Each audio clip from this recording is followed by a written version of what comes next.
ਆਜ਼ਾਦ ਹੋਏ ਨੂੰ ਦੇਸ਼ ਨੂੰ 50-55 ਸਾਲ ਹੋ ਗਿਆ। ਸਾਨੂੰ ਲੱਗਦਾ ਅਸੀਂ ਅਜੇ ਪਾਕਿਸਤਾਨ ਦੇ ਅੰਦਰ ਦੇ ਹਾਂ। ਪਿੰਡ ਕਾਲੂਵਾਲ ਦੇ ਵਿੱਚ ਸਾਨੂੰ ਸਹੂਲਤ ਮਿਲਦੀ ਤਾਂ ਹੈ, ਪਰ ਬਾਕੀ ਤਰਸਾ ਕੇ ਦਿੰਦੇ।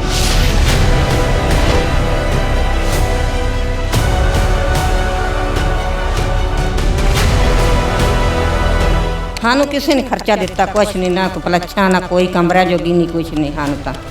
ਅਸੀਂ ਤਾਂ ਆਪ ਨਹੀਂ ਮਿਹਨਤ ਕਰੀਦਾ ਤੇ ਮਿਹਨਤ ਦੇ ਬਣਾਵੀਂ ਤੇ ਜੋ ਬਣਾਵੀਂ। ਕੋਈ ਮੁਸ਼ਕਲ ਨਹੀਂ ਹੈਗੀ ਸਰਕਾਰ ਅੱਗੇ ਜੇ ਪੁਲ ਬਣਾਏ ਤਾਂ। ਬਾਕੀ ਸਾਨੂੰ ਲਾਰੇ ਲੱਪਾ ਵੋਟਾਂ ਲੈ ਜਾਂਦੇ, ਉਹਦੇ ਚਾਹੀ ਨਾਲ ਆਖੀ ਤੇ ਵੀ ਸਾਨੂੰ ਲਾਰੇ ਲੱਪਾ ਲਾਈ ਜਾਂਦੇ।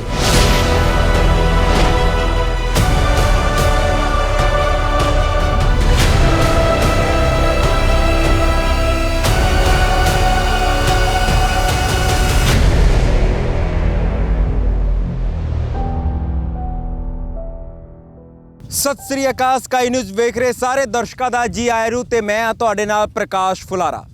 इस वेले मैं भारत ते पाकिस्तान सरहद ते हाँ, तुहानू जीरो लाइन ते लैके आया। दिखावांगा पंजाब दा सब तो आखिरी पिंड कालूवाला कि आखिर उत्थे दे हालात किहो जे ने। लेकिन उस तो पहला शुरुआत इस बॉर्डर ते जाण तो पहला इस पुल तो जिहड़ा BSF दे वल्लों यह पुल बनाया गया है। ਤੁਸੀਂ ਮੇਰੇ ਠੀਕ ਪਿੱਛੇ ਵੇਖ ਰਹੇ ਹੋਵੋਗੇ ਕਿ ਜਿਹੜਾ ਇਹ ਲੱਕੜ ਦਾ ਪੁਲ ਬਣਾਇਆ ਗਿਆ ਇੱਕ ਟੈਂਪਰੇਰੀ ਪੁਲ ਹੈ ਤੇ ਇਹ BSF ਦੇ ਵੱਲੋਂ ਬਣਾਇਆ ਗਿਆ।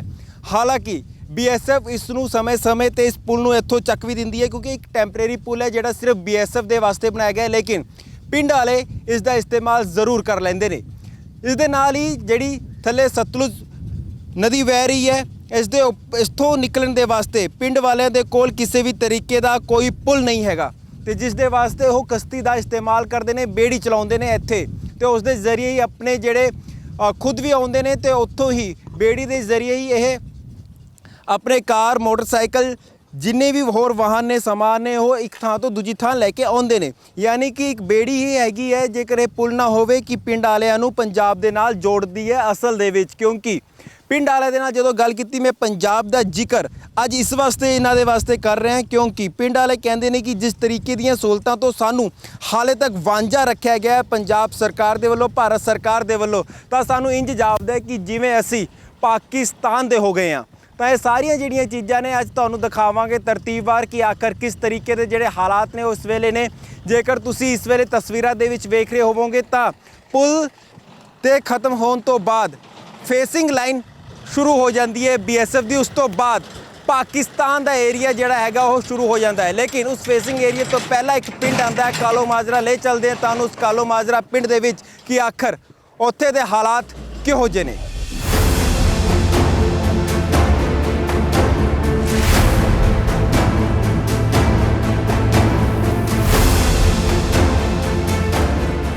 ਤਾਂ ਇਸ ਵੇਲੇ ਪੰਜਾਬ ਦੇ ਆਖਰੀ ਪਿੰਡ ਕਾਲੂਵਾਲਾ ਦੇ ਵਿੱਚ ਆ, ਗਰਾਊਂਡ ਜ਼ੀਰੋ ਦੇ ਵਿੱਚ ਤੁਹਾਨੂੰ ਦਿਖਾਇਆ ਕਿ ਕਿਸ ਤਰੀਕੇ ਦੇ ਨਾਲ ਜਿੱਥੇ ਪਾਕਿਸਤਾਨ ਦੀ ਬਾਰਡਰ ਲੱਗਦੀ ਹੈ ਉਸ ਦੇ ਨਾਲ ਇਹ ਪੰਜਾਬ ਦਾ ਆਖਰੀ ਪਿੰਡ ਲੱਗਦਾ ਹੈ ਕਾਲੂਵਾਲਾ।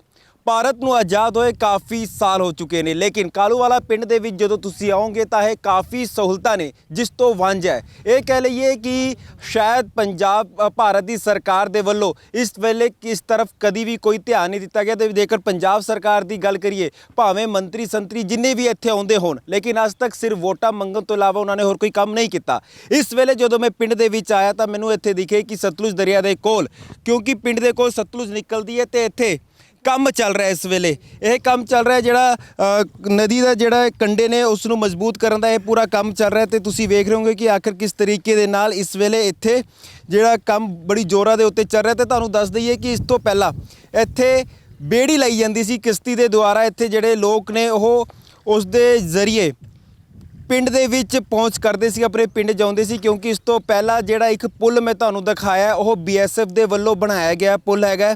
ਉਸ ਨੂੰ ਜਿਸ ਨੂੰ ਹੁਣ ਸੌਣ ਦੇ ਮਹੀਨੇ ਦੇ ਵਿੱਚ ਜਦੋਂ ਪਾਣੀ ਦਾ ਲੈਵਲ ਬਹੁਤ ਜ਼ਿਆਦਾ ਵੱਧ ਜਾਂਦਾ ਹੈ ਤਾਂ ਫਿਰ BSF ਦੇ ਵੱਲੋਂ ਉਸ ਪੁਲ ਨੂੰ ਚੱਕ ਵੀ ਦਿੱਤਾ ਜਾਂਦਾ ਤੇ ਉਸ ਤੋਂ ਬਾਅਦ ਜਿਹੜਾ ਸੰਪਰਕ ਹੈਗਾ ਪਿੰਡ ਵਾਸੀਆਂ ਦਾ ਉਹ ਕੱਟ ਜਾਂਦਾ ਹੈ। ਤੇ ਲੋਕ ਨੇ ਜਿਹੜੇ ਇੱਥੇ ਕੰਮ ਕਰ ਰਹੇ ਨੇ ਉਹਨਾਂ ਦੇ ਨਾਲ ਗੱਲਬਾਤ ਕਰਾਂਗੇ ਕਿ ਆਖਰ ਕਿਸ ਤਰੀਕੇ ਦਾ ਜਿਹੜਾ ਇਸ ਵੇਲੇ ਤੁਸੀਂ ਕੰਮ ਇੱਥੇ ਸ਼ੁਰੂ ਕਰ ਰਹੇ ਹੋ ਤੇ ਕਿਹੜਾ ਕੰਮ ਇਸ ਵੇਲੇ ਚੱਲ ਰਿਹਾ। ਜੀ ਸਰ ਇੱਥੇ ਕੰਮ ਕਾਫੀ ਚੱਲ ਰਿਹਾ ਤੁਸੀਂ ਦੇਖ ਰਹੇ ਹੋ। ਬਾਕੀ ਜਿਹੜਾ ਕੰਮ ਰਹਿੰਦਾ ਵੀ ਹੈ ਇੱਥੇ ਕਈ ਸਹੂਲਤਾਂ ਤੋਂ ਅਸੀਂ ਵਾਂਝੇ ਹਾਂ। ਸਾਨੂੰ ਪਾਕਿਸਤਾਨ ਨਾਲ ਜੋੜ ਦਿੱਤਾ ਗਿਆ ਇੱਕ ਹਿਸਾਬ ਨਾਲ ਵੇਖਿਆ ਜਾਵੇ ਤਾਂ ਕਿਉਂ ਪੁਲ ਜਦੋਂ ਪੱਟਿਆ ਜਾਂਦਾ ਹੈ, ਪੁਲ ਚੱਲਦਾ 8 ਮਹੀਨੇ ਚੱਲਦਾ ਪੁਲ, ਸਿਰਫ 8 ਮਹੀਨੇ, ਠੀਕ ਹੈ। ਉਸ ਤੋਂ ਬਾਅਦ ਬੱਚਿਆਂ ਨੂੰ ਪ੍ਰੋਬਲਮ ਬਹੁਤ ਆਉਂਦੀ ਹੈ, ਕਿਉਂਕਿ 5ਵੀਂ ਤੱਕ ਸਕੂਲ ਤਾਂ ਹੈਗਾ ਲੇਕਿਨ ਜਿਹੜੇ +2 ਤੱਕ ਬੱਚੇ ਪੜ੍ਹਦੇ ਆ ਉਹਨਾਂ ਨੂੰ ਕਾਫੀ ਦਿੱਕਤ ਆਉਂਦੀ ਹੈ। ਜਦੋਂ ਜਦੋਂ ਸਾਵਣ ਵਿੱਚ ਪਾਣੀ ਆਉਂਦਾ ਹੈ ਤੇ ਮਤਲਬ ਪੁਲ ਪੱਟਿਆ ਜਾਂਦਾ, ਬੇੜੀ ਰਾਹੀਂ ਬਹੁਤ ਮਤਲਬ ਮੁਸ਼ਕਲਾਂ ਆਉਂਦੀਆਂ ਨੇ। ਜਿਵੇਂ ਆ ਦਰਿਆ ਹੋ ਗਿਆ, ਦਰਿਆ ਇੰਨਾ ਤੇਜ਼ ਚੱਲਦਾ ਹੈ ਕਿ ਮਤਲਬ ਬੇੜੀ ਚੱਲਣ ਮੁਸ਼ਕਲ ਹੋ ਜਾਂਦੀ, ਜਾਣੀ ਕਿ ਮੌਤ ਦੇ ਮੂੰਹ 'ਚ ਸਾਨੂੰ ਜਾਣਾ ਪੈਂਦਾ ਹੈ। ਉਦੋਂ ਫਿਰ ਕਿਵੇਂ ਤੁਸੀਂ ਪਾਰ ਕਰਦੇ ਹੋ ਪੂਰਾ ਰਸਤਾ ਜਿਹੜਾ ਹੈਗਾ? ਪੂਰਾ ਜੀ ਮਜਬੂਰੀ ਕਰਕੇ ਕਰਨਾ ਪੈਂਦਾ ਹੈ, ਜਾਣ ਸਿਰ ਤਲੀ ਤੇ ਰੱਖ ਕੇ ਜਾਣਾ ਪੈਂਦਾ ਹੈ ਵੀ ਚਲੋ ਕੋਈ ਨਹੀਂ ਵੇਖੀ ਜਾਏਗੀ, ਜੇ ਡੁੱਬਣਾ ਤਾਂ ਡੁੱਬ। ਦੇ ਨਾਲ ਦਾ ਏਰੀਆ ਇਹ ਆਖਰੀ ਪਿੰਡ ਹੈ, ਲੋਕ ਵੀ ਆਉਂਦੇ ਹੋਣੇ ਇੱਥੇ ਘੁੰਮਣ ਫਿਰਨ ਵਾਸਤੇ। ਜਿਸ ਤਰੀਕੇ ਦੇ ਨਾਲ ਇੱਥੇ ਸਹੂਲਤਾਂ ਹੋਣੀਆਂ ਚਾਹੀਦੀਆਂ ਸੀ, ਕਿਉਂ ਨਹੀਂ ਹੋ ਰਹੀਆਂ ਸਹੂਲਤਾਂ? ਕਿਉਂਕਿ ਲਗਾਤਾਰ ਜਿਹੜੀ ਇਹ ਮੰਗ ਹੈ ਤੁਹਾਡੀ ਸਹੂਲਤਾਂ ਨੂੰ ਲੈ ਕੇ, ਅੱਜ ਦੀ ਨਹੀਂ ਹੈ, ਕਾਫੀ ਚਿਰ ਹੋ ਗਿਆ, ਕਈ ਸਾਲਾਂ ਤੋਂ ਤੁਸੀਂ ਇਹੀ ਮੰਗਾਂ ਕਰਦੇ ਆ ਰਹੇ ਹੋ। ਹਾਂਜੀ ਵੀਰੇ, 50 ਸਾਲ ਹੋ ਗਏ ਸਾਨੂੰ ਇਹ ਪੁਲ ਬਾਰੇ। ਕੱਚਾ ਟਾਮ ਟਰੈਲੀ ਹੈ ਜੀ, ਅਸੀਂ ਬਹੁਤ ਮੁਸ਼ਕਲਾਂ 'ਚ ਰਹਿੰਦੇ ਹਾਂ। ਬਾਕੀ ਇਹ ਪੱਕਾ ਪੁਲ ਕੀਤਾ ਜਾਵੇ ਸਰਕਾਰ ਵੱਲੋਂ, ਇਹ ਗੱਲਬਾਤ ਹਿਸਾਬ ਨਾਲ ਵੀ ਇਹ ਪੁਲ ਨੂੰ ਕੋਈ ਮੁਸ਼ਕਲ ਨਹੀਂ ਹੈਗੀ ਸਰਕਾਰ ਅੱਗੇ ਜੇ ਪੁਲ ਬਣਾਏ ਤਾਂ। ਬਾਕੀ ਸਾਨੂੰ ਲਾਰੇ ਲੱਪਾ ਵੋਟਾਂ ਲੈ ਜਾਂਦੇ, ਉਹਦੇ ਚਾਹੀ ਨਾਲ ਆਖੀ ਤਾਂ ਵੀ ਸਾਨੂੰ ਲਾਰੇ ਲੱਪਾ ਲਾਈ ਜਾਂਦੇ। ਸਾਨੂੰ ਘੱਟੋ ਘੱਟ ਇੱਥੇ ਜੀ 50 ਸਾਲ ਹੋ ਗਏ ਨੇ ਵੀ ਪੁਲ ਇਹ ਹੋਣਾ ਚਾਹੀਦਾ। ਇੱਥੇ ਘੱਟੋ ਘੱਟ 28 ਕਿ 30 ਪਿੰਡ ਲੰਘ ਟੱਪਾ ਚੱਲਦਾ ਇੱਥੇ। ਪਿੰਡ ਕਾਲੂਵਾਲ ਦੇ ਵਿੱਚ ਸਾਨੂੰ ਸਹੂਲਤ ਮਿਲਦੀ ਤਾਂ ਹੈ, ਪਰ ਬਾਕੀ ਐਵੇਂ ਤਰਸਾ ਕੇ ਦਿੰਦੇ। ਜਿਵੇਂ ਹੁਣ ਆ ਸਾਡੇ ਢਾਹ ਦਰਿਆ ਨੂੰ ਕਾਲੂਵਾਲੇ ਲੱਗਣ ਦਾ ਹਿਸਾਬ, ਤੇ ਆ ਕੋਈ ਮਾੜੇ ਮੋਟੇ ਸਾਡੇ ਆ ਸਟਾਰਟ ਜੇ ਬਣਨ ਲੱਗੇ ਜਿਹੜੇ ਵੀ ਇਹ ਵੀ ਢਾਹ ਨਾ ਲੱਗੇ, ਤੇ ਹਰ ਸਾਲ ਪਾਣੀ ਤਾਂ ਆਉਂਦਾ ਹੀ ਆਉਂਦਾ ਜੀ। ਤੇ ਬਹੁਤ ਮੁਸ਼ਕਲਾਂ 'ਚ ਰਹਿੰਦੇ, ਸਾਨੂੰ ਕੋਈ ਵੀ ਸਹੂਲਤ ਹੈ ਜਿਵੇਂ ਫਲੈਸ਼ਾਂ ਹੋ ਗਿਆ ਉਹ ਨਹੀਂ ਮਿਲੀਆਂ ਸਾਨੂੰ, ਮਕਾਨ ਪੱਕੇ ਨਹੀਂ ਮਿਲੇ ਸਾਨੂੰ, ਹੋਰ ਕਈ ਗੱਲਾਂ ਤੋਂ ਵਾਂਝੇ ਸਾਨੂੰ ਕੋਈ ਸਹੂਲਤ ਵਾਲਾ ਹਿਸਾਬ ਵਾਲੇ ਨਹੀਂ ਮਿਲ ਰਿਹਾ। ਇਹਨਾਂ ਜਿਹੜਾ BSF ਦਾ ਪੁਲ ਜਿਹੜਾ ਬਣਿਆ ਹੋਇਆ ਹੈ ਹਾਲੇ ਟੈਂਪਰੇਰੀ ਪੁਲ ਹੈ, ਇਹ ਜਦੋਂ ਮਰਜ਼ੀ BSF ਵਾਲੇ ਚੱਕ ਦੇਣ। ਤਾਂ ਫਿਰ ਇਹਨਾਂ ਹਾਲਾਤਾਂ ਦੇ ਵਿੱਚ ਇਹ ਵਾਲਾ ਪੁਲ ਜਿਹੜਾ ਹੈਗਾ ਕਿੰਨੀ ਤੁਹਾਡੀ ਮਦਦ ਕਰ ਰਿਹਾ ਹੈ ਇਸ ਵੇਲੇ? ਇਸ ਵੇਲੇ ਤਾਂ ਮਾੜੀ ਮੋਟੀ ਮਦਦ ਕਰ ਰਿਹਾ। ਜਿਵੇਂ ਹੁਣ ਲੰਘ ਜਾਂਦੇ ਆ, ਇਹ ਤੋਂ ਬਾਅਦ 'ਚ ਪੁਲ ਪੱਟਿਆ ਜਾਣਾ, ਸਾਨੂੰ ਬੜੀ ਮੁਸ਼ਕਲ ਆਉਣੀ ਹੈ। ਬੇੜੇ 'ਤੇ ਅਸੀਂ ਜਾਣਾ ਹੈ ਤੇ ਹੋਰ ਤਾਂ ਕੋਈ ਸਾਧਨ ਨਹੀਂ ਹੈ, ਤੇ ਮੌਤ ਦੇ ਹੁੰਦਾ ਕੀ ਪਤਾ ਕਿਹੜੇ ਟਾਈਮ ਬੇੜਾ ਡੁੱਬ ਸਕਦਾ ਹੈ, ਕੋਈ ਮਰ ਵੀ ਸਕਦਾ ਹੈ। ਤੇ ਜੇ ਪੱਕੀ ਪੁਲ ਬਣ ਜਾਵੇ ਤਾਂ ਬਹੁਤ ਮਿਹਰਬਾਨੀ ਸਰਕਾਰ ਦੀ। ਸਵਾਲ ਬਹੁਤ ਜ਼ਿਆਦਾ ਨੇ ਤੇ ਇਹਨਾਂ ਸਵਾਲਾਂ ਦੇ ਨਾਲ ਹੀ ਤੁਹਾਨੂੰ ਪਿੰਡ ਦੀਆਂ ਹੋਰ ਅੰਦਰ ਲੈ ਕੇ ਜਾਵਾਂਗੇ, ਪਿੰਡ ਦੇ ਅੰਦਰ ਕਿ ਆਖਰ ਪਿੰਡ ਦੇ ਵਿੱਚ ਕਿਹੋ ਜਿਹੇ ਹਾਲਾਤ ਨੇ। ਹਾਲਾਂਕਿ ਬਾਰਡਰ ਦੇ ਨਾਲ ਸਟਿਆ ਹੋਇਆ ਇਹ ਪਿੰਡ ਹੈ, ਬਿਲਕੁਲ ਨਾਲ ਲੱਗਦਾ ਹੈ। ਘਰ ਜਿਹੜੇ ਨੇ ਉਹ ਕਾਫੀ ਦੂਰ ਨੇ, ਇਕੱਠੇ ਇਹ ਇੱਕ ਪਿੰਡ ਨਹੀਂ ਹੈ ਕਿ ਆਪਾਂ ਪੰਜਾਬ ਦੇ ਹੋਰ ਪਿੰਡਾਂ ਨੂੰ ਵੇਖਦੇ ਹਾਂ ਤਾਂ ਨਾਲ ਜੁੜੇ ਹੋਏ ਘਰ ਨੇ। ਲੇਕਿਨ ਇਸ ਪਿੰਡ ਦੀ ਇੱਕ ਖਾਸੀਅਤ ਇਹ ਹੈ ਕਿ ਇੱਥੇ ਜਿਹੜੇ ਘਰ ਨੇ ਉਹ ਵੱਖ-ਵੱਖ ਨੇ, ਅੱਡ-ਅੱਡ ਨੇ, ਨਾਲ ਜੁੜੇ ਹੋਏ ਨਹੀਂ ਹੈਗੇ। ਲੇਕਿਨ ਉਸ ਪਿੰਡ ਦੇ ਵਿੱਚ ਲੈ ਕੇ ਜਾਵਾਂਗੇ ਕਾਲੂਵਾਲਾ, ਉੱਥੇ ਲੋਕਾਂ ਦੇ ਨਾਲ ਗੱਲਬਾਤ ਕਰਾਂਗੇ, ਵੇਖਾਂਗੇ ਕਿ ਆਖਰ ਉੱਥੇ ਹੋਰ ਕਿਹੜੀਆਂ ਸਹੂਲਤਾਂ ਤੋਂ ਇਹ ਪਿੰਡ ਵਾਲੇ ਹਾਲੇ ਤੱਕ ਵਾਂਝੇ ਨੇ।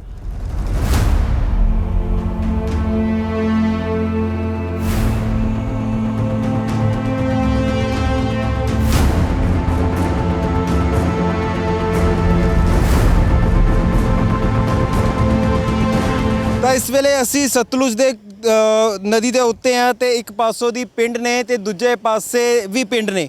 ਲੇਕਿਨ ਇੱਕ ਪਾਸੇ ਜਿਹੜੇ ਮੇਰੇ ਖੱਬੇ ਹੱਥ ਸਤਲੁਜ ਦੇ ਪਿੰਡ ਪੈਂਦੇ ਨੇ, ਉਹਨਾਂ ਨੂੰ ਜਾਣ ਦੇ ਵਾਸਤੇ ਦੂਜੇ ਪਾਸੇ ਕਿਸ਼ਤੀ ਦੇ ਜ਼ਰੀਏ ਹੀ ਉਹਨਾਂ ਨੂੰ ਜਾਣਾ ਪੈਂਦਾ ਹੈ, ਕਿਉਂਕਿ ਹੋਰ ਕੋਈ ਚਾਰਾ ਨਹੀਂ ਹੋਏਗਾ ਉਹਨਾਂ ਦੇ ਕੋਲ ਕਿ ਕਿਸੇ ਵੀ ਤਰੀਕੇ ਦੇ ਨਾਲ ਉਹ ਇੱਥੋਂ ਜਾ ਸਕਣ।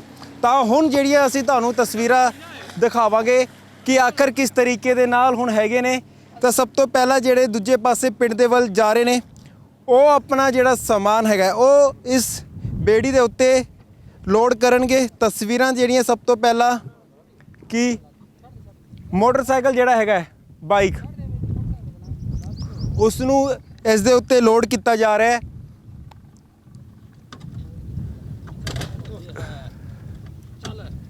ਤੇ ਤੁਸੀਂ ਵੇਖ ਸਕਦੇ ਹੋ ਕਿ ਆਖਰ ਕਿਸ ਤਰੀਕੇ ਦੀ ਪਰੇਸ਼ਾਨੀਆਂ ਨੇ ਜਿਹੜੀਆਂ ਇੱਥੇ ਬਣੀਆਂ ਹੋਈਆਂ ਨੇ ਕਿ ਇੱਕ ਪਾਸੇ ਸਮਾਨ ਜਿੰਨਾ ਵੀ ਹੈਗਾ, ਜੇ ਤੁਸੀਂ ਸਤਲੁਜ ਦੇ ਦੂਜੇ ਪਾਸੇ ਲੈ ਕੇ ਜਾਣਾ ਤਾਂ ਫਿਰ ਉਸ ਨੂੰ ਇਸ ਤਰੀਕੇ ਦੇ ਨਾਲ ਜਿਹੜਾ ਹੈਗਾ ਉਹ ਲੋਡ ਕਰਨਾ ਪੈਂਦਾ ਹੈ। ਇਹਨਾਂ ਲੋਕਾਂ ਦੇ ਨਾਲ ਗੱਲਬਾਤ ਵੀ ਕਰਾਂਗੇ ਕਿ ਆਖਰ ਕਿਹੜੀਆਂ ਇਹਨਾਂ ਪਰੇਸ਼ਾਨੀਆਂ ਨੇ ਜਿਨ੍ਹਾਂ ਦੀ ਵਜ੍ਹਾ ਦੇ ਕਾਰਨ ਇਹਨਾਂ ਕੁਝ ਜਿਹੜੀਆਂ ਮੁਸੀਬਤਾਂ ਦਾ ਇਹਨਾਂ ਨੂੰ ਸਾਹਮਣਾ ਕਰਕੇ ਫਿਰ ਅੱਗੇ ਜਾਣਾ ਪੈਂਦਾ। ਤੁਹਾਡਾ ਕਿਹੜਾ ਪਿੰਡ ਹੈ ਜੀ? ਟਿੰਡੀ ਵਾਲਾ ਜੀ। ਕਿਹੜਾ ਜੀ? ਟਿੰਡੀ ਵਾਲਾ। ਟਿੰਡੀ ਵਾਲਾ। ਤੇ ਕਿੱਥੇ ਜਾ ਰਹੇ ਹੋ ਤੁਸੀਂ ਇਸ ਵੇਲੇ? ਇਹ ਪਹਿਲੇ ਪਾਰ ਜਾ ਰਹੇ ਨੇ ਦਰਿਆ ਤੋਂ, ਨਦੀ ਤੇ ਉਹ ਬੰਬੀ ਪੱਖਾ ਖਰਾਬ ਹੋ ਗਿਆ ਹੈ, ਸਵੇਰੇ ਟਪਾਇਆ ਹੁਣ ਫਿਰ ਲਈ ਜਾਂਦੇ ਆ ਤੇ ਤਕਲੀਫ ਬਹੁਤ ਆ ਨਾ। ਜਿਸ ਤਰੀਕੇ ਨਾਲ ਤੁਸੀਂ ਲੈ ਕੇ ਜਾਂਦੇ ਹੋ ਸਾਰੇ ਸਮਾਨ, ਜੇ ਕਿ ਘਰੇ ਵੀ ਕੋਈ ਬਿਮਾਰ ਬਮੂਰ ਹੋ ਜਾਏ ਤਾਂ ਇਸੇ ਤਰੀਕੇ ਨਾਲ ਉੱਥੇ ਦੇ ਪਿੰਡ ਵਾਲਿਆਂ ਨੂੰ ਵੀ ਇੱਧਰ ਨੂੰ ਆਉਣਾ ਪੈਂਦਾ ਤੇ ਇੱਧਰ ਨੂੰ ਉੱਧਰ ਜਾਣਾ ਪੈਂਦਾ। ਇੱਧਰ ਕਲਵੜੇ ਨੂੰ ਆਉਣਾ ਪੈਂਦਾ ਤੇ ਇੱਧਰ ਕਿੰਜਾਰੀ ਸਾਨੂੰ ਹੈਡ ਮਨੂ ਜਾਣਾ ਪੈਂਦਾ ਤੇ ਨਦੀ ਪਾਰ ਵੀ ਇੱਧਰ ਜਾਣਾ ਪੈਂਦਾ। ਤੇ ਜਦੋਂ ਕਹਿੰਦੇ ਕਿ ਸੂਰਜ ਛਿਪਣ ਤੋਂ ਬਾਅਦ ਫਿਰ ਜਿਹੜੇ ਹੈਗੇ ਆ BSF ਦੇ ਵੱਲੋਂ ਇੱਥੇ ਤੁਹਾਨੂੰ ਇਜਾਜ਼ਤ ਤਾਂ ਨਹੀਂ ਦਿੱਤੀ ਜਾਂਦੀ ਕਿ ਤੁਸੀਂ ਉੱਥੇ ਜਾਓ? ਨਹੀਂ ਦਿੱਤੀ ਨਹੀਂ ਜਾਂਦੀ। 8 ਵਜੇ ਲੈ ਕੇ 9 ਵਜੇ ਤੱਕ ਚਲਦੀ ਏ ਫਿਰ ਬੰਦ ਏ 8 ਹਾਂ। ਤੇ ਜਿਹੜੇ ਕਿਸ਼ਤੀ ਚਲਾ ਰਹੇ ਆ ਉਹਨਾਂ ਦੇ ਨਾਲ ਵੀ ਗੱਲਬਾਤ ਕਰਦੇ ਆ ਕਿ ਆਖਰ ਕਿਸ ਤਰੀਕੇ ਦੇ ਨਾਲ। ਤੁਹਾਡਾ ਕਿਹੜਾ ਪਿੰਡ ਹੈ ਜੀ ਭਾਈ ਸਾਹਿਬ? ਹੈ ਤੁਹਾਡਾ ਕਿਹੜਾ ਪਿੰਡ? ਕਾਲੂ ਵਾਲਾ ਹਾਂ। ਤੇ ਇਸੇ ਤਰੀਕੇ ਦੇ ਨਾਲ ਆਉਣਾ ਜਾਣਾ ਹੁੰਦਾ ਕਿਉਂਕਿ ਪੁਲ ਦਾ ਕੋਈ ਪ੍ਰਬੰਧ ਨਹੀਂ ਹੈਗਾ ਇੱਥੇ ਐਵੇਂ ਹੀ ਚੱਲਦਾ ਰਹਿੰਦਾ। ਤੇ ਅੱਜ ਤੱਕ ਕਦੀ ਪੁਲ ਕਿਉਂ ਨਹੀਂ ਬਣਿਆ? ਬਣਨਾ ਨਹੀਂ ਇੱਥੇ, ਸਰਕਾਰਾਂ ਹੀ ਇਹੋ ਜਿਹੀ ਨਹੀਂ ਹੈਗੀਆਂ ਪੁਲ ਨਾ ਬਣਾਉਣ ਵਾਲੀਆਂ, ਸਰਕਾਰਾਂ ਹੀ ਦੂਜੀਆਂ ਨੇ। ਤੁਹਾਨੂੰ ਲੱਗਦਾ ਕਿ ਜਿਵੇਂ ਹੋਰ ਥਾਵਾਂ ਦੇ ਵਿੱਚ ਨਦੀਆਂ ਦੇ ਵਿੱਚ ਪੁਲ ਬਣੇ ਹੋਏ ਆ ਉੱਦਾਂ ਇਸ ਤਰੀਕੇ ਨਾਲ ਵੀ ਇੱਥੇ ਵੀ ਆਰਾਮ ਨਾਲ ਪੁਲ ਬਣ ਸਕਦਾ? ਆਰਾਮ ਨਾਲ ਬਣ ਤਾਂ ਜਾਂਦਾ, ਬਣਾਵਣ ਤਾਂ ਸਰਕਾਰ ਨਹੀਂ ਨਾ ਬਣਾ ਸਕਦੀ, ਸਰਕਾਰ ਪੈਸੇ ਨੂੰ ਖਾਂਦੀ। ਤੇ ਜਿਸ ਤਰੀਕੇ ਨਾਲ ਤੁਸੀਂ ਇਸ ਵੇਲੇ ਇਸ ਨੂੰ ਰੱਸੀ ਨੂੰ ਖਿੱਚ ਰਹੇ ਹੋ ਇਹ ਵੀ ਇੱਕ ਬੜਾ ਔਖਾ ਕੰਮ ਹੈ ਜੀ। ਹਾਂਜੀ ਔਖਾ ਹੈ ਜੀ। ਡਰ ਨਹੀਂ ਲੱਗਦਾ ਕਿ ਨਹੀਂ? ਡਰ ਤਾਂ ਲੱਗਦਾ ਹੀ ਹੈ, ਡਰ ਤਾਂ ਲੱਗਦਾ ਹੈ। ਤੇ ਕੋਸ਼ਿਸ਼ ਦੇ ਨਾਲ ਫਿਰ ਮਤਲਬ ਹੁਣ ਤੁਹਾਨੂੰ ਆਦਤ ਪੈ ਗਈ ਹੈ ਇਸ ਤਰੀਕੇ ਦਾ ਕਿਉਂਕਿ ਤੁਸੀਂ ਰੱਸੀ ਫੜੀ ਹੈ ਇੱਕ ਪਾਸੇ ਉੱਥੋਂ ਬਣ ਕੇ? ਹਾਂਜੀ ਹਾਂਜੀ ਆਦਤ ਹੀ ਬਣ ਗਈ ਹੁਣ ਤਾਂ। ਸਤਲੁਜ ਦੇ ਉੱਤੇ ਹਾਂ ਅਸੀਂ ਇਸ ਵੇਲੇ, ਤਾਂ ਤੁਸੀਂ ਵੇਖਿਆ ਕਿ ਆਖਰ ਕਿਸ ਤਰੀਕੇ ਦੀ ਇੱਕ ਪਰੇਸ਼ਾਨੀਆਂ ਜਿਹੜੀਆਂ ਹੈਗੀਆਂ ਨੇ ਉਹ ਇੱਥੇ ਸਭ ਤੋਂ ਜ਼ਿਆਦਾ ਬਣੀਆਂ ਹੋਈਆਂ ਨੇ। ਜੇਕਰ ਤੁਸੀਂ ਵੇਖੋਗੇ ਤਾਂ ਮੇਰੇ ਪਿੱਛੇ ਇੱਕ ਹੋਰ ਜਿਹੜੀ ਬੋਟ ਚੱਲ ਰਹੀ ਹੈ ਉਹ BSF ਦੀ ਬੋਟ ਹੈ ਕਿਉਂਕਿ BSF ਦੇ ਵੱਲੋਂ ਇੱਥੇ ਪੂਰੀ ਨਿਗਰਾਨੀ ਕੀਤੀ ਜਾਂਦੀ ਹੈ, ਪੂਰੀ ਚੌਕਸੀ ਵਰਤੀ ਜਾਂਦੀ ਹੈ ਤੇ ਲਗਾਤਾਰ ਇਸੇ ਤਰੀਕੇ ਦੀ ਜਿਹੜੀ BSF ਦੀ ਬੋਟਸ ਹੈਗੀਆਂ ਉਹ ਇੱਥੇ ਚਲਦੀਆਂ ਰਹਿੰਦੀਆਂ ਨੇ ਕਿਉਂਕਿ ਪਾਕਿਸਤਾਨ ਦੀ ਬਾਰਡਰ ਲੱਗਦੀ ਹੈ ਤੇ ਉਸ ਨੂੰ ਰੱਖਦੇ ਹੋਏ ਦੇਸ਼ ਦੀ ਸੁਰੱਖਿਆ ਕਰਦੇ ਹੋਏ ਲਗਾਤਾਰ BSF ਦੇ ਵੱਲੋਂ ਜਿਹੜੀ ਚੌਕਸੀ ਵਰਤੀ ਜਾਂਦੀ ਹੈ ਉਹ ਇੱਥੇ ਹਮੇਸ਼ਾ BSF ਵੀ ਤੈਨਾਤ ਹੁੰਦੀ ਹੈ ਤੇ ਜਿਹੜੀਆਂ ਫੇਰੀਆਂ BSF ਦੇ ਵੱਲੋਂ ਜਵਾਨਾਂ ਦੇ ਵੱਲੋਂ ਲਾਈਆਂ ਜਾਂਦੀਆਂ ਨੇ ਉਹ ਇਸੇ ਤਰ੍ਹਾਂ ਚਲਦੀਆਂ ਰਹਿੰਦੀਆਂ ਨੇ। ਤਾਂ ਇੱਕ ਇਹ ਬੜਾ ਸਵਾਲ ਹੈ ਕਿ ਸੋਚਣਾ ਹੋਵੇਗਾ ਕਿ ਆਖਰ ਆਜ਼ਾਦੀ ਦੇ ਇੰਨੇ ਵਰ੍ਹਿਆਂ ਬਾਅਦ ਵੀ ਜਦੋਂ ਇੱਕ ਕੋਸ਼ਿਸ਼ ਕੀਤੀ ਜਾ ਰਹੀ, ਇੱਕ ਮੰਗ ਕੀਤੀ ਜਾ ਰਹੀ ਹੈ, ਬਹੁਤ ਪੁਰਾਣੀ ਮੰਗ ਹੈ ਕਿ ਇੱਥੇ ਇੱਕ ਪੁਲ ਬਣਾ ਦਿੱਤਾ ਜਾਵੇ, ਤਾਂ ਸਵਾਲ ਇਹ ਪੈਦਾ ਹੁੰਦਾ ਹੈ ਕਿ ਆਖਰ ਪਿੰਡ ਵਾਲਿਆਂ ਦੀ ਮੰਗਾਂ ਦੇ ਉੱਤੇ ਹਾਲੇ ਤੱਕ ਗੌਰ ਕਿਉਂ ਨਹੀਂ ਫਰਮਾਇਆ ਜਾ ਰਿਹਾ, ਕਿਉਂ ਨਹੀਂ ਇਹਨਾਂ ਦੀਆਂ ਮੰਗਾਂ ਨੂੰ ਪੂਰਾ ਕੀਤਾ ਜਾ ਰਿਹਾ।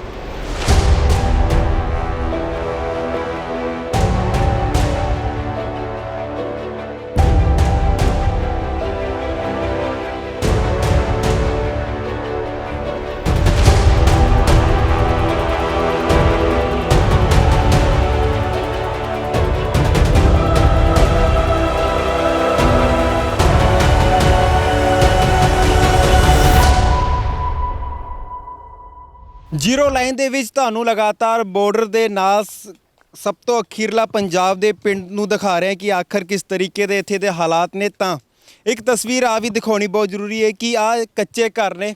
ਜਦੋਂ ਕਿਸੇ ਵੇਲੇ ਕੱਚੇ ਘਰ ਹੁੰਦੇ ਸੀ, ਦੀਵਾਰਾਂ ਹਾਲੇ ਵੀ ਬਾਹਰ ਤੋਂ ਉੱਦਾਂ ਦੀ ਨੇ ਜਿਵੇਂ ਪਹਿਲਾਂ ਹੁੰਦੇ ਸੀ ਕੱਚੇ ਘਰ, ਤੇ ਅੱਜ ਵੀ ਉਹੀ ਪੁਰਾਣਾ ਪੰਜਾਬ ਜਿਹੜਾ ਹੈਗਾ ਉਹ ਵੇਖਣ ਨੂੰ ਇੱਥੇ ਮਿਲਦਾ ਹੈ। ਹਾਲਾਂਕਿ ਜਿਵੇਂ ਜਿਵੇਂ ਸਮਾਂ ਬਦਲਦਾ ਗਿਆ ਤਾਂ ਉਸ ਦੇ ਨਾਲ ਹੁਣ ਸਮੇਂ ਦੀ ਬਦਲਣ ਦੇ ਨਾਲ ਲੋਕਾਂ ਨੇ ਵੀ ਆਪਣੇ ਅੰਦਰ ਕਾਫੀ ਬਦਲਾਅ ਲਿਆਂਦਾ ਤੇ ਇਸ ਵਿਚਾਲੇ ਹਾਲਾਂਕਿ ਇਹਨਾਂ ਨੇ 2 ਕਮਰੇ ਇੱਥੇ ਪਾਏ ਹੋਏ ਨੇ ਹੁਣ ਪੱਕੇ, ਲੇਕਿਨ ਰੋਟੀ ਅੱਜ ਵੀ ਉੱਦਾਂ ਹੀ ਬਣ ਰਹੀ ਹੈ ਜਿਵੇਂ ਕਦੀ ਪਹਿਲਾਂ ਬਣਦੀ ਹੁੰਦੀ ਸੀਗੀ। ਤੁਹਾਨੂੰ ਤਸਵੀਰਾਂ ਦਿਖਾਉਂਦੇ ਹਾਂ ਕਿ ਆਖਰ ਕਿਸ ਤਰੀਕੇ ਦੇ ਨਾਲ ਇਸ ਵੇਲੇ ਜਿਹੜੀ ਰੋਟੀ ਵੀ ਹੈਗੀ ਹੈ ਉਹ ਇੱਥੇ ਬਣ ਰਹੀ ਹੈ। ਤੰਦੂਰ ਲਾਇਆ ਹੋਇਆ ਹੈ ਕੱਚਾ ਤੇ ਇਹਦੇ ਵਿੱਚ ਰੋਟੀ ਬਣ ਰਹੀ ਹੈ ਤੇ ਇਸ ਤਰੀਕੇ ਦੇ ਨਾਲ ਜਿਸ ਤਰੀਕੇ ਨਾਲ ਪਹਿਲਾਂ ਪੁਰਾਣੇ ਜ਼ਮਾਨੇ ਦੇ ਵਿੱਚ ਬਣਦੇ ਸੀ ਜਾਂ ਆਪਾਂ ਕਦੀ ਸੁਣਦੇ ਸੀਗੇ ਜਾਂ TV ਦੇ ਵਗੈਰਾ ਦੇ ਵਿੱਚ ਫਿਲਮਾਂ ਦੇ ਵਿੱਚ ਵੇਖਦੇ ਹੁੰਦੇ ਸੀ। ਗੱਲਬਾਤ ਕਰਦੇ ਹਾਂ ਮਾਤਾ ਜੀ, ਤੁਸੀਂ ਇਹਦੇ ਵਿੱਚ ਖਾਣਾ ਬਣਾ ਰਹੇ ਹੋ ਤੰਦੂਰ ਦੇ ਵਿੱਚ ਪੁਰਾਣੇ ਤਰੀਕੇ ਦੇ ਨਾਲ, ਘਰੇ ਸਿਲੰਡਰ ਗੈਸ ਵਗੈਰਾ ਦੀ ਇੱਥੇ ਜਾਂ ਪੰਜਾਬ ਤੋਂ ਦੂਰ ਹੈ, ਸਭ ਤੋਂ ਅਖੀਰਲਾ ਪਿੰਡ ਹੈ, ਲੱਗਦਾ ਕਿ ਸਿਲੰਡਰ ਨਹੀਂ ਹੈਗੇ ਤਾਂ ਜਾ ਕੇ ਤੁਸੀਂ ਇੱਦਾਂ ਬਣਾ ਰਹੇ ਹੋ? ਨਹੀਂ ਜੀ ਸਿਲੰਡਰ ਨਹੀਂ ਹੈਗਾ, ਸਿਲੰਡਰ ਤੰਦੂਰ ਤੇ ਪਕਾ ਰਹੇ ਰੋਟੀਆਂ। ਤੇ ਜਿਹੜੀ ਸਰਕਾਰ ਦੀ ਇੱਕ ਯੋਜਨਾ ਉਹਦੇ ਮੁਤਾਬਕ ਵੀ ਤੁਹਾਨੂੰ ਸਿਲੰਡਰ ਨਹੀਂ ਮਿਲਿਆ ਹੈਗਾ ਇੱਥੇ? ਹਾਂ ਨਹੀਂ ਮਿਲਿਆ।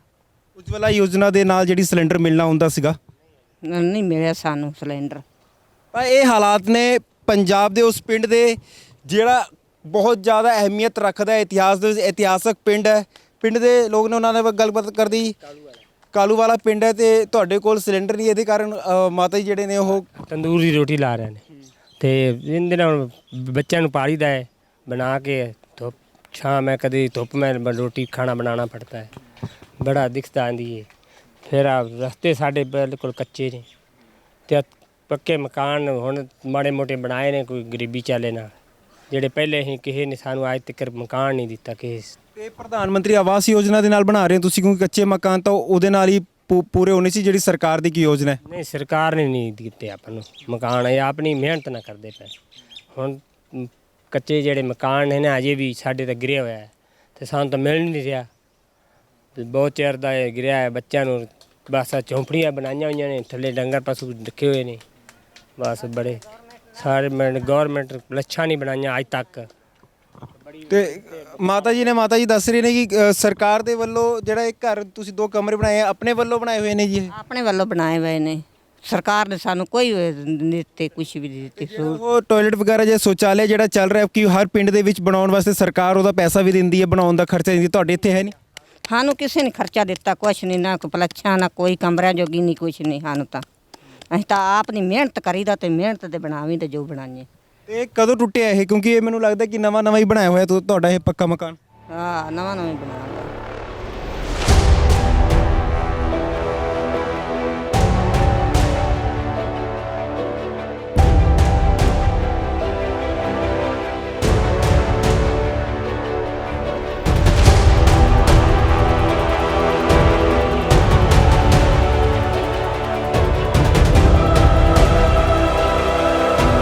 ਤਾਂ ਕਾਲੂਵਾਲਾ ਪਿੰਡ ਜਿਹੜੀ ਜ਼ੀਰੋ ਲਾਈਨ ਦੇ ਵਿੱਚ ਇਸ ਵੇਲੇ ਮੈਂ ਹੈਗਾ ਇੱਥੇ ਪੁੱਜਿਆ ਤੇ ਤੁਹਾਨੂੰ ਦਿਖਾ ਰਿਹਾ ਕਿ ਆਖਰ ਕਿਸ ਤਰੀਕੇ ਦੇ ਇਸ ਵੇਲੇ ਪਿੰਡ ਦੇ ਹਾਲਾਤ ਨੇ।